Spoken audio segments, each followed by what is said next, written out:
Howdy, folks. Welcome to the Long McQuade YouTube channel. My name is Dan, and today I'm very excited to be in studio with Norm Stockton, bassist, educator, and artist as well. Norm is in town. He's doing a clinic run with Gallien-Krueger at a few of our stores. He'll be in Markham this evening, so we thought this was a great opportunity to sit down and have a little chat about all things bass and maybe some other things as well. So absolutely. Welcome, thank you very much. Great to be back in Canada and hanging out with you. Absolutely. Yes, and you came at the best time. We've had some unseasonable warm weather to come here from Orange County, California. Thanks for pulling that off. That was great. Yeah, you're welcome. You're welcome. And we're going to shut it down as soon as you leave tomorrow morning. It sounds like it, right? Yeah. Pre-COVID, you were doing lots of this kind of stuff, touring around, doing workshops and clinics, educating. What's it like to be back on the road now? Yeah, it's kind of surreal, actually. I did a few dates in the fall and a couple dates in the summer, but this is the beginning of a 5-week run, and yeah, I was kind of feeling like, wow, this is like actual resumption of the pre-lockdown kind of lifestyle. And yeah, it's super cool. It's great to be back out and meeting old friends and new and being able to share music. And yeah, it's been lots of fun. But also kind of, I for about 3 years, I had this kind of recurring thought, I wonder if I'm like retired, you know? Right. Apparently not yet. Yeah, no, we're not ready to let go of you just yet. Yeah, good to have you back. Now, are you completely self-taught or did you ever go to school for music? That is, yeah, I'll give you the medium version. The medium version is that I am self-taught. Yeah, for sure. I was really into the Beatles at a time that a lot of my friends weren't. I'm not quite that old, but I was really into the Beatles. And at one point, I've shared a bunch before that I took a couple strings off an old acoustic guitar that was in my house and learned a Beatles song by ear. And that was kind of the beginning of it. And but I've done quite a bit of studying on my own. I feel like God's got a really good sense of humor because I've been adjunct faculty at a bunch of universities. I'm currently at Biola University in LA, as a applied lesson teacher. And, every time I'm kind of, when they're approaching me, I'm telling them, I don't have any schooling, to speak of. And, they're like, yeah, but you're out there doing it, it's okay. Mm-hmm. And so, but I'm always encouraging the students, you don't want to waste this opportunity. You have an opportunity to learn things way more efficiently and painlessly compared to how I learned. I learned lots of life lessons and music lessons the hard way. So how did you learn if you didn't go to school? And obviously we came from a generation where there was no YouTube or videos. Yeah. So how did you self-teach? Well, it started out, learning stuff by ear and just kind of doing what most bass players do. You have your favorite bands and you listen the daylights out of their records, and in those days they were records or cassette tapes, and playing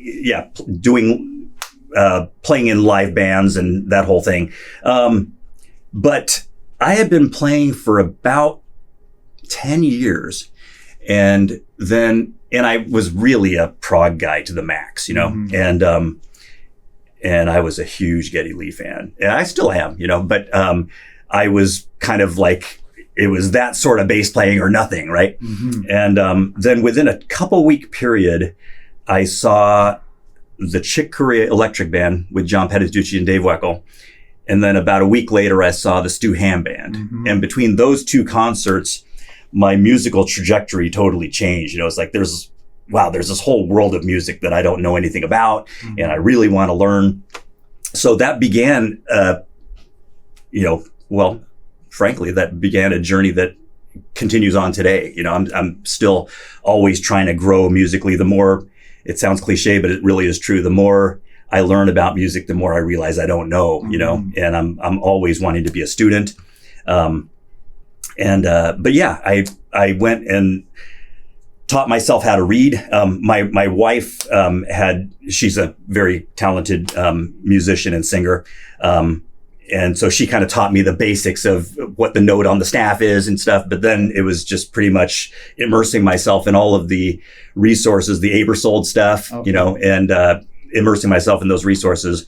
But yeah, I've had a few lessons, like one-offs with a couple of really great people. I had a couple lessons with Carol Kay, Wow. which was amazing. Although I really wish that I had that had happened maybe about a year later, because I was not really into jazz yet, and she was really trying to teach me jazz, and some of it was going over my head. But I did go back and kind of later on with a different, you know, a little bit more informed perspective. I went back and kind of reevaluated her stuff. It's like, oh, that's what she was talking about, you know, kind of thing.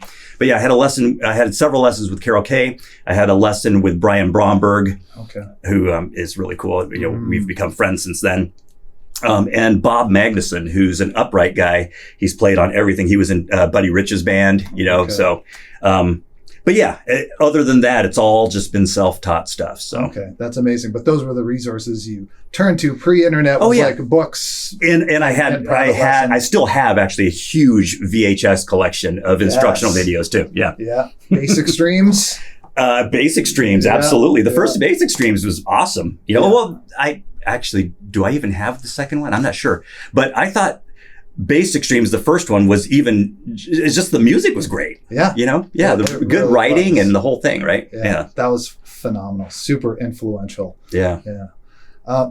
Okay. So now with that, just take note. That's an amazing thing that Norm's a music educator, a self-taught music educator. So anything is possible, folks, in this world if you work hard enough. And clearly Norm has. Now, you're going out, you're teaching people, and you're seeing this entire new generation that's grown up with the internet, with YouTube videos. Do you see anything different in the musicians of now? Do they have an advantage over the people that you saw studying music when they're growing up? Is there something missing in their game? Just as a really broad generalization, are you seeing any new trends? Yeah, it's a very different world today, and yeah, there are good points and bad points. The good points are that if you want to learn how to play a tune, it's easier than ever, right? Because you can go online and invariably there will be somebody teaching you note for note how to play a certain line. That didn't exist back in those days. One of the downsides is you get some pretty wonky stuff on the internet. You know, it's unvetted, right? And so anybody can be a teacher.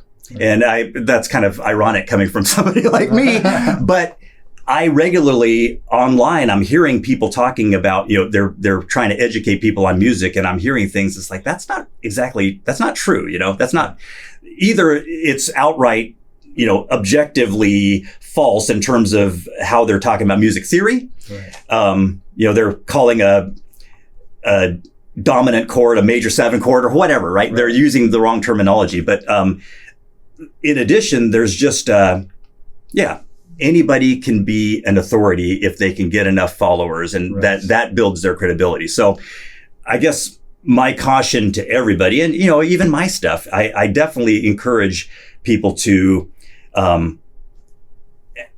get their music educating from a broad range of sources. So that, you know, if somebody maybe is not exactly solid on that one thing, you know, well, it's being rounded out by the fact that you're getting your input from a handful of different people, you know? Yeah. Now, you said, going back to when you started, I heard your origin story with taking the 2 strings off an acoustic, learning Beatles Should Have Known Better, I think. That's the song, absolutely. which is a great song. So now you've evolved as a musician. Looking back, what's your favorite Beatles song? I don't know that I have a favorite, because they evolved so much. And by the way, somebody recently, a buddy of mine recently was like pointing out, these guys were in their 20s and the entire Beatles catalog happened within 10 years before they were 30. And I find that just staggering. I mean, it was already a staggering story, just the Beatles and how talented they were. But that that's a mind blower, you know? So the stuff that they were doing early, you know, Love Me Do, I Want to Hold Your Hand, all that stuff. And then all the way to the stuff they were doing in the end. I think it would be impossible to say, but, I frankly still love Eleanor Rigby. Mm-hmm. I kind of gravitated towards the earlier stuff. So, Hard Day's Night, Help, you know, I think those are fabulous songs. I think Norwegian Wood, Michelle. There's so many, you know. Yeah. But so that wasn't one song. I'm sorry. Yeah, all good. It's hard to pick one, but those are all good. Tax songs. Man. Yeah. Good bass line. Come Together. Yeah. Yeah. Another good bass. So many good bass lines in Beatles stuff, right? Amazing. And who's your favorite Beatle? Do you have a favorite Beatle? Well, see, that's the funny thing, because I mean, I started playing bass because of Paul McCartney, right? I heard his lines, but I was into the Beatles before I played an instrument. And so from way back when, I thought George was actually the coolest. Mm-hmm. You know, he looked cool. Yeah. He wasn't standing front and center always to, you know, he didn't have to have the spotlight. Yeah. I thought he had a cool singing voice, and, you know, later on he wrote some great songs as well. So yeah, it was kind of George, but Paul's been hugely influential, and so maybe it's a toss up between the two. Yeah. Yeah, no, I can see that. Like, for a lead guitar player, George almost has more of a bass player's disposition about him, right? Yes, so exactly. I could see why that would be so appealing. Yeah. Have you ever seen any of them play live? You've got to see Paul or I have George not. Or anyone? No. Yeah. And I probably need to get off my posterior and go do that, because they are not getting younger. Right. Yeah. And seeing McCartney, I got to see him once, and absolutely phenomenal. Yeah. Totally, it was worth the price of the ticket. I bet. Definitely. Yeah. He's still killing it as a senior citizen, right? So, other influences, could you tell us about a couple of your biggest bass influences, and maybe a couple people that we would all know, but maybe a couple people that we don't know, people that were an inspiration to you, maybe local people that you learned from or were inspired by? Yeah. Well, my first big influence, other than Paul, was Geddy Lee, for sure. Yeah. I was Rush, 24/7, 365 kind of in those days. And I still totally respect and love the band, but my musical tastes have kind of slightly shifted since then. But Geddy was certainly one of the biggest. And then right around that time, I was really into a lot of the prog stuff. So Dave Hope from Kansas, and I listened to all the prog bands back in those days. Another Canada band, though, I was really into a band called Triumph. Okay, and their bass player was solid, but I thought that Rick Emmett was the guy. Yeah, Rick Emmett is the guy. Yeah, he is the guy. Yeah. He's still doing stuff, right? Yeah, he's phenomenal. Yeah, what a talent. Yeah, I actually went and learned Petite Etude a long time ago on bass. It wasn't quite as involved as the version that he did, but I loved his playing so much that I actually went and figured out what it sounds like on a bass. But since getting it, kind of with the shifting musical tastes, they're not all bass players actually, but bass wise, Marcus Miller, Victor Wooten, John Patitucci, Michael Manring, Brian Bromberg, all those guys are all the people that used to be in Bass Player magazine regularly. I was certainly influenced by them. All the studio guys, Nathan East and Michael Rhodes, Neil Steubenhaus, et cetera. But I was really influenced by, Miles Davis. Mm-hmm. I like a lot of piano players. Trumpet guys and the whole thing. If it's good, I dig it, Mm-hmm. And, but people that maybe aren't as familiar to a Canadian audience, Tetsuo Sakurai is an amazing, phenomenal bass player in Japan. He was in a very famous group in Japan called Cassiopeia, and then later on he was in a group called Jinsaku. And if you haven't heard him, Alain Caron is also just a hugely influential person for me. I didn't go and try to cop his stuff, but I have a bunch of his albums, and I think he's amazing. Yeah. I would say that Tetsuo Sakurai is sort of like Japan's version of Alain Caron. Okay. It's a slightly different version, but both, like, your jaws on the floor is like, wow, how do you get that together? Right. So, Tetsuo Sakurai for sure. I'm also a big fan of West African music. It's especially rhythmically has influenced a bunch of the stuff that I've done on my last few projects, and especially Tea and the Typhoon. Mm-hmm. But Etienne Mbappe is a bass player that plays now with John McLaughlin. And Richard Bona, Yes, Richard Bona is absolutely phenomenal. Yeah, it's just amazing stuff. Have you ever watched that clip of him and Bobby McFerrin jamming together? Yeah, that's one of my favorites. Years ago, one of my first like steady teaching gigs was at this bass shop in San Diego. San Diego had one sort of bass boutique called Bass Alone, and the owner and I became good friends. John DiMaggio, he's since passed on, unfortunately, but John was big into sharing stuff that he really dug with me, and he played me this. He loaned me a cassette tape or a VHS tape or something, and I didn't have any idea who Richard Bona was, but he came out, and in the middle of this concert, everybody else left the stage. He came out and he played this ballad. It's on one of his records. I forget the name now. But it was just him singing and playing his bass, like doing chords. Yes. And he was speaking, I think, Douala, the language of Cameroon.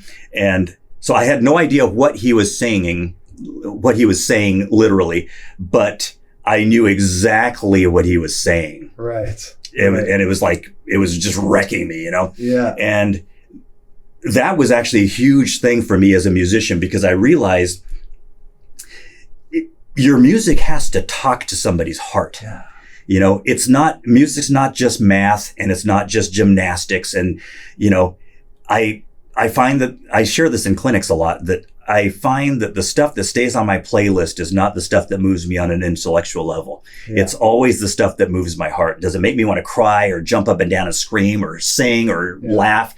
Something that moves the heart. Yeah. And so I'm always, even though my solo projects are, contemporary jazz, funk, there's a handful of different influences. It's easy for that style of music to be mostly intellectual. Yes. And I hope, I'm successful on some degree in conveying something on an emotional level with the music too. That's definitely top of mind when I'm writing songs. Yeah, I agree with you 100%. Yeah. It's easy, especially as you get more educated in music or learn more of the technical things. It's easy to get lost in those kind of things. But the music that inspired us to become musicians is music that grabbed us by Absolutely. the heart. Music that's closer to the heart. Closer to the heart. Right? Absolutely. Yeah. Michael Manring is actually, if you haven't checked out Michael Manring, you must check out Michael Manring. Yes. And that he was the first person that I went to his clinic, and he was playing a song in the clinic, and I was tearing up. Right. And it's just great writing and emotive playing. And, it was an instrumental piece, and slamming. Yeah, so he's good. Phenomenal. We've been lucky enough to have him do a clinic. Oh, awesome! As well, and totally blown away. And we had amazing bass players there, and they were all blown away by. Yeah, he's a unique musician, unique person. Yeah, he contributed on one of the tracks on Tea the Typhoon, and nice. It was really an honor to. I had known him from the NAMM show, but I kind of got a chance to know him a little bit better, and it was quite the treat to have him contributing his artistry, Mm-hmm. Yeah, absolutely. So we just sent you guys down a ton of YouTube rabbit holes with all those names. Check them out. Have some fun. Go down all those alleys. Check them all out. And while you're checking things out, another amazing thing to check out is Norm's series on his YouTube channel, which is just Norm Stockton, called Grooves and Sushi, where Norm has done this really cool project where he took two things that he really loves and kind of combined them together. It's a album but it's also a video series on YouTube where he has some of the biggest heavyweights in music come hang out with him. And he's getting them to play music that they've never played before. They're doing this on the fly with, video crew recording. And then afterwards they have Sushi together. Which, do we got any sushi in here, Andre? You got that sushi chef lined up or what? What's that? We should have gotten that before. That's in the writer. It specifically says. Just Coca-Cola. Come on, guys. Man. Drop the ball on that one. But yeah, it's an incredible series. And then they have Sushi after and they talk and you get to hear some stories with these amazing musicians. So, watching you play with these guys, I mean, they're unbelievable heavyweights as you are, of course. And in a situation like that, it's a ton of pressure. Like, you're putting this under your name. These are your songs. Sometimes I think it was in your house in some point. Yeah, 3 of the 4 shoots were in my house. Yeah. Right. You've got video cameras rolling, like everything's on the line. It's a pretty high pressure thing. And you don't seem phased at all. You're just in the zone, in the moment, having fun and totally enjoying it. And it made me wonder, has there ever been a situation that did throw Norm off? Have you ever played with someone that was intimidating or had a gig where you got really nervous? Have you ever kind of clammed up? Yeah. The cool thing is that when it's for my own stuff, I don't need to worry about that as much because I know my music, right? So, I haven't had any catastrophes, at least nothing that's coming to mind in that regard. So, maybe it's traumatic memory loss, who knows? Right. But that does kind of bring to mind, there was one instance I was on stage, at a festival in, I think it's somewhere in South Dakota. There's this huge festival that, Lincoln Brewster, artist that a good friend of mine and artist that I played with for years. He used to play with, Steve Perry from Journey, and, amazing guitar player. But, we were playing this festival. There was probably like 80,000 people there. And we're not using charts, the rock and roll, it's you memorize the songs and you play the songs, right? So no charts or anything on stage. And so it's all from memory and no problem, except that for promotional purposes, our keyboard player had kind of edited together one of the songs to be the background music for this video. Or it wasn't actually background music. It was music and then video from the recent leg of the tour we were doing. Well, he had kind of cut it up a little bit so that the road map was different. Like it repeated a chorus or something where we don't usually. Right. I was in front of 80,000 people and I was remembering that version of the song. And as soon as we got to that part and Link went right back to that other section, I'm still playing that for a moment. And it's like, all of a sudden, like, oh no, wait, what? And, then your mind starts kind of, it's like it's sort of like pull up, and I'm just spiraling towards the ground because it's like, I don't even know my name right now, right. It's like, and so that was probably my most hairball moment where it's like, I know how the song goes. Why don't I remember how the song goes? Is this the chorus coming up now? Right. So I survived, but I stopped listening to any other versions of any of these songs. It's like only the studio version, Have you ever had any other moments like, because we often capture like the best moments of our playing on video. Have you ever had any other moments like that where you experienced a train wreck? Most musicians have experienced some kind of train wreck where something happened. There was a key change or something. Where, Ever experienced anything like that? I have, yes, sir. Well, I think anybody that's been doing this for a while has, but some of them end up being more, they have a longer shelf life than others. Right. And I won't mention any names, but I was playing with an artist that was really an iconic voice in rock and fabulous. Anyway, he started deteriorating and we didn't really understand why until later. Right. And we did this concert overseas and there had been a little bit of erratic behavior on the way, from flying out there and stuff. And then, when we were kind of in country for a day or two before the concert, there was some erratic stuff where it's like, something's off, Mm-hmm. but didn't really think about it too much. Well, we do the show. We were actually the house band for a number of different sort of legacy artists from the 70s, all names that you would recognize. And, but we were playing one of the artists I'm referring to, we were playing one of their, the biggest hits, Mm-hmm. and it was, he was locked in like a half step sharp on one of the biggest parts of the song. And it was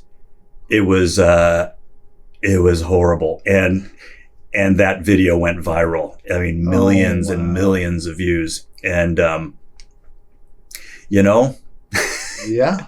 It was a rough moment. And the funny thing about it, not funny, haha, but, well, maybe it was funny, haha.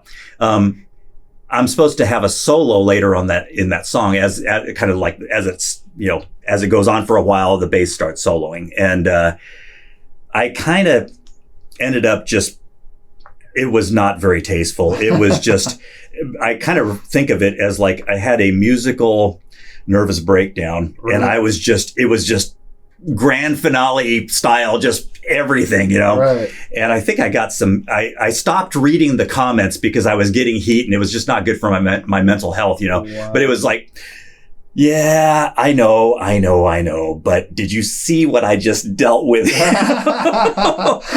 Yeah. So anyway, but carry on the theme and start playing your solo. Oh yeah, sharp, exactly. Right? Yeah. So, it's hard to know what to do in those scenarios, right? And I've been in those before where it's like, someone is singing in a different key. Like, should I just hold it and hope that they come back to where the rest of us are? Yeah. Or should I try to follow them? And I've seen it go bad both ways. I've seen that the singer maybe never comes back, or the band tries to follow and it still ends up being a gargantuan disaster. Yeah. So it's difficult. But the point is, we're all human, and even professionals can get into absolutely rough waters. Well, and that's the thing, back in the day, it was a rough night, right. And you're done. Yeah. You can't have a bad night anymore. Right. It'll live forever on YouTube. Yes. And it does. Yeah. Now it lives on forever. Well, may we all be humbled by these absolutely lessons and be compassionate towards when others have train wrecks, because it can happen to any of us. So outside of, we know you love bass playing, we know you love sushi. Outside of music, is there anything else you're into, something else you're passionate about? Yeah, I've sailed all my life. Oh. I started sailing when I was 8 years old. I was born and raised in Japan, and I started sailing in Yokosuka, Japan. And it's been sort of my, anytime I have a chance, I'm out on the water. And I'm super grateful to be able to own a boat right now, and it's in a slip in San Diego. And even when things are busy, I'm down there. If humanly possible, I'm down there once a week, nice. But sometimes twice a week. And there's something about being out on the ocean. I mean, I love every aspect of sailing, but there's also something about being out on the ocean that, for me, I can actually shut off my brain. I'm not thinking about emails. I'm not thinking about, I need to go and follow up on this gig or this session or whatever, I'm in the moment. Mm-hmm. And that might be the only scenario in which I'm able to do that. Right. So it's both an enjoyable pastime, but it's also like super good for it's therapeutic for me. Yeah. It's almost like a meditation or relaxation. Yeah, absolutely. And in all these times with music and sailing, do you see any parallels between them? There are overlapping philosophies? Yeah. That's a whole other thing, actually. We could talk for a long time about that. But yeah, everything from, especially if you're, a lot of times when I'm out on my boat, I'm by myself. But certainly when you're with a crew, then it's like, it's an ensemble, right? Right. And everybody's got their part to play. And if anybody, you're kind of covering for each other. But if somebody drops the ball, it's kind of a problem for everybody. And so, we're all interdependent. There's a lot of that. When I'm by myself out there, I mean, there's all sorts of things like, you have to make adjustments based on external factors. And, right. You encounter that all the time in music, Right. So, I've actually thought about at some point, when I'm, maybe when I don't want to do any road work anymore now, instead of going on the road, I want people to come to California, Southern California and hang with me. Yeah. I've thought about doing like a base camp kind of a thing around sailing and, have sailing be a part of it too. Oh, that would be beautiful. So, yeah. Yeah. I mean, get a vacation while you're doing it. Yeah. Yeah. Bass and boat. Bass and boat, man. Yeah. I love it. Well, I mean, Victor was doing his Bass Nature exactly. camps for a while there. And I love that idea of tying in nature with music and the things that they have in common. Yeah. Because with something like sailing, you're dealing with the weather, right? Yeah. And which is completely unpredictable, which, music can be very unpredictable too, as you're highlighting in some of these stories.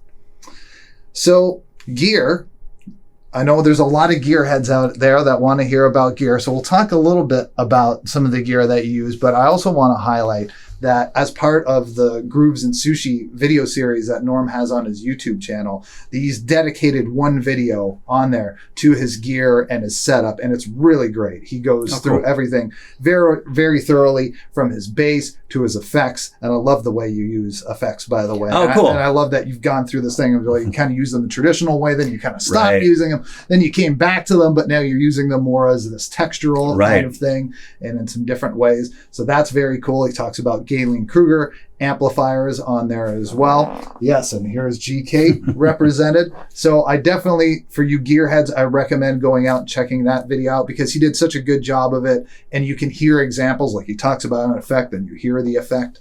So those are really good. But maybe for now, you can just give us a rundown a little bit about your bass and maybe a little bit about GK and why you use GK amps. Yeah, absolutely.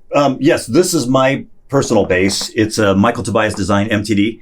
I'm still blown away that it's the Norm Stockton Artist Edition bass. And this is an instrument that I got in 2012. It's been my main bass ever since. And those of you who've followed me for a while probably remember my MTD 535, the bluish greenish one. I played that. I got that in 1997, and it's an amazing instrument. Wenge neck, Wenge fingerboard, the whole deal. It doesn't do what a jazz bass does. And when I started working, especially with Lincoln Brewster and doing more rock stuff, we needed something with a smaller sonic footprint that would sit in a mix more like a Fender bass would. So when I started discussing the signature model with Michael Tobias and Bill Bartolini, that's one of the design objective was, how do I make it where when I go on a road trip, and I'm going to be playing this fusion stuff as well as the rock stuff, I don't want to bring two basses, which I did for quite a while. And so this bass does what both of those basses do. And it's fabulous. There's proprietary electronics. These are single coil humbucker. You could split between them for each. The mid frequencies are different than the standard MTD Bartolini stuff, that are really optimized for versatility. It's the most versatile MTD I've ever played. And so I'm a huge fan. And you've got more traditional tone woods on this than the 535. Is it alder body on this? I believe so, yes. Yeah, I should know that right off the bat. I think alder body, maple fingerboard, which is what Geddy's old jazz bass was, right? Is that right? Okay. Alder body, maple fingerboard. And another rabbit hole to go down, Michael Tobias wrote this article once upon a time for Bass Player magazine called The Quest for Tone. And in that article, you can find it online, he breaks down all the differences in wood. So when you've heard me talking in these videos about what's the difference between alder and ash or maple and rosewood, we can all thank Michael Tobias for that piece of wisdom that he imparted on all of us. That's a great article if you want to learn about why woods sound the way they do and how they react to each other. That's a great one. And he's just a master of wood. I think he really is. He's one of the first people I ever heard of building necks out of ash. I had never heard of such a thing before. So. Yeah, he's got an encyclopedic knowledge of wood tone characteristics and how they interact with each other as well, because he's done so much experimentation with that. So it's good stuff for sure. Yeah. And actually, just one question about this, right? Oh, yeah. That's always been a thing of yours. I think I know why, but can you please explain why you have that there? I have this, it's a slap ramp, and I have bony fingers. And if I get too much of my finger underneath the string when I'm slapping, I get stuck, Right. which is not good for the groove. Right. So all of my basses that I use for slapping, I have something that reduces the distance from the top of the bass to the string to where I only get a little bit of my finger underneath the string. And it just helps me to do what I do. So, but the good news is if you don't need that for whatever reason, all of the NS Signature models, you can unscrew this and take it off, and the top, the plate that covers the truss rod, it's finished the same way. So you won't ever know that it was there to begin with. So yeah, it's completely removable if you don't need it, but I need it. Yeah. And actually most of my basses, the action is actually set up kind of medium. I don't have my basses really low because especially for recording, I want to be able to dig in and get a little bit of orbital motion with the string without having it buzz out, you know? Right. So, because of that, I need this even more. You know, a lot of the when Michael brings this model to the NAMM show, he's got them set up real low. Right. And it's like, you don't even need it for that. You know? So, yeah, it's there if you need it. And what's kind of funny is that a lot of people that kind of initially look at it like, why would I need that? And then they kind of mess with it. It's like, oh no, that's great. Yeah. So they didn't know they needed it. I used to be sponsored by a boutique Swedish brand. Okay. And they make fabulous gear. And but it was kind of hard to get their stuff in the US. And when I did clinics, you know, people would say, oh, that sounds great. And they'd ask how much that rig costs. And I'd tell them $3,800. Right. And you'd see their faces drop, you know. And so long story shorter is that for business purposes, I needed to kind of part ways with them. And as I started looking for an alternative, it was a little challenging because at the time I was thinking, well, I might need to go with like one of these bigger companies that have the ability to provide me a bass rig, you know, wherever I need to go. And what happens if they don't really sound that great?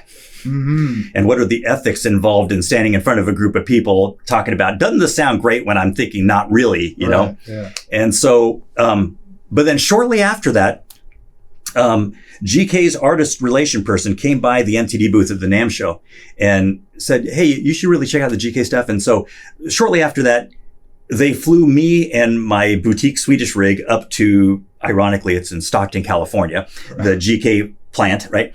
And they had me set up my bass and kind of dialing the controls. It's like, okay, so that's why I play this boutique Swedish brand, for that sound, you know? Right. So we started going back and forth and tweaking knobs and settings. And after about 15 minutes or so, 20 minutes, it was undeniable that the GK rig was doing this sound better than this amp for about a third, maybe less than a third the price. Wow.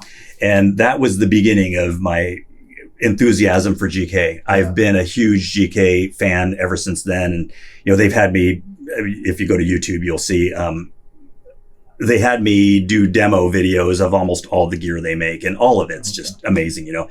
So yeah, my main large rig at home is still my 1001 RB, you know, and my Neo 212 and my Neo 115.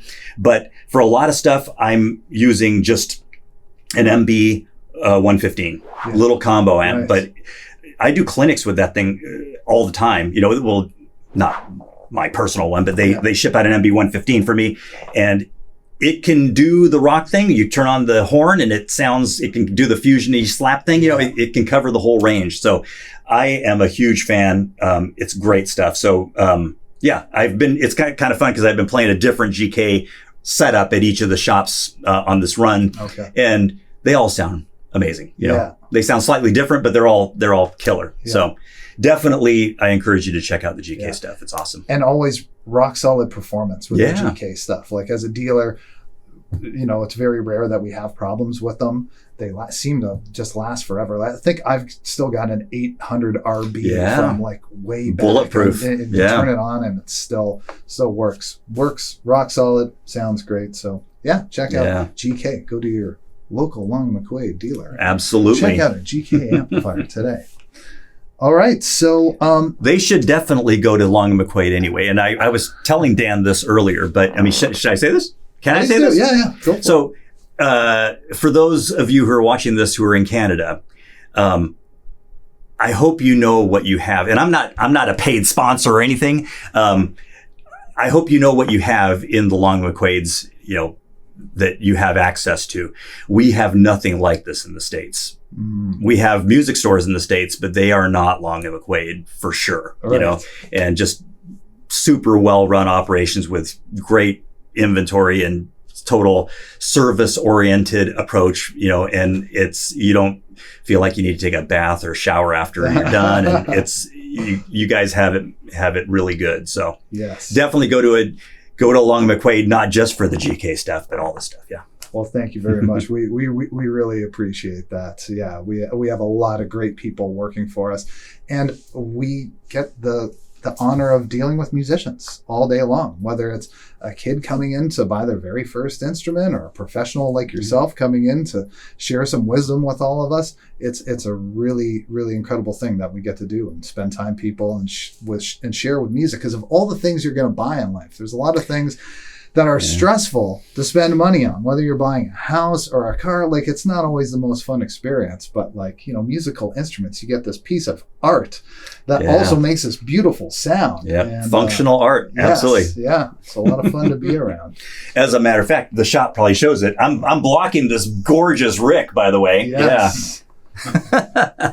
Good stuff. Yeah, we got the jazz bass there. Yeah, we got some proggy basses going on. Yeah. Here's Speaking of your Paul. Paul McCartney. Exactly. Yeah, your Paul McCartney, your Geddy Lee, and Chris Squire. I guess we've got a little bit of that. Is that a Steve Harris. Thunderbird there? It is. It's Yeah. interesting. That's super Yeah, cool. thank you. That color's awesome. Mm-hmm. Yeah. As we geek out. As we geek out on gear. And also on your YouTube channel, actually on your website, your instructional stuff. If people want to find your instructional material, because I know you've done all these incredible series for people so they can subscribe to these things or even take private lessons with you. So can you tell us a bit about that? Yeah. I'll say, the preface would be, if you have a good teacher in your area that teaches music and maybe not just how to play a song, that's always great, because, you've got the accountability of every Tuesday you're going to be in front of them, and so I think that's always good. But if you don't have a good teacher in your area, or you otherwise want to study with me, absolutely. normstockton.com, my instructional website, is there under Learn, and there's a ton of content there. There's a 60 lesson groove course. There's a beginner course. There's a modern rock course. There's a bunch of song tutorials from my stuff, as well as the Lincoln Brewsters. There's a bunch of interviews with amazing artists, musicians. A whole long list. I just finished a course. It's not posted yet, but I just finished editing a course that's inside to outside, practical harmony and fingerboard familiarity for improvisation. So it's kind of intended for intermediate to advanced players who really want to. It's basically the stuff that I used when I started discovering jazz and fusion and wanted to develop a harmonic vocabulary in that way. Right. And so it's a bunch of stuff along those lines, a little over an hour of HD video in that regard. So yeah, there's that. I do a limited amount of teaching private lessons online. My schedule doesn't really accommodate a ton of that, but I do have several students, and that's an option as well. But otherwise, my resources are there. There's a 4-volume DVD set that's been distributed by Alfred Publishing for years and years, and it's people from around the world have. Based on their emails to me, I guess it's helped them quite a bit. Most people don't have DVD players anymore. I don't as well, but those are all of my instructional content, and my 3 albums and a whole bunch of other things are also on the Grooves and Sushi Deluxe Edition, which is a USB, so you can plug it into your TV set or your computer. Okay. So it's available in that way as well. But yeah, whether you get it from me or you get it from anybody else, I definitely encourage people to get resources that'll help them to continue to grow. Yeah. Well, that's what it's all about. It's about Yeah. growing. But if you want to see him in the future, you can go to his website. I know you've got your tour because you've got a bunch of stuff coming up. You're going to Japan, Singapore, Yeah. I believe. Yeah, so you can go on normstockton.com and check out all his upcoming dates and instructional stuff. Anywhere else people should go to find you? I'm on all the social media platforms. I'm trying to get better. For a while, I was pretty good about posting every day, and then I lost my mojo. Yeah. But I'm realizing that you have to do that if you're doing what I'm doing for a living. So I'm going to get better. But yes, Yeah. I'm on Instagram and Facebook and all those. So come say hi. Okay, so reach out. Connect with Actually, Norm. I'm sorry to interrupt you, but the best way actually to get in touch with me, by the way, or to kind of keep up with whatever I'm doing, is to go to my homepage at normstockton.com and go to the bottom and sign up for the newsletter. I don't send more than, an email every 3 months, maybe, or 2 months at the most. So I'm not going to barrage you, but it's the best way to keep in touch with me. So Okay. Yeah. Perfect. Well, I think that's about it, Norm. Thank you very Thanks, much for Dan. spending some time with us today. Absolutely. It was really great to hanging have out. you, and looking forward to having you at Markham tonight. Thanks for tuning in, everyone. Please like the video. Please subscribe, share, check out some of Norm's content as well, and go down some bass player YouTube rabbit holes like we were discussing. Absolutely. Stay inspired and enjoy. Thank you very much. God bless you. Thank you.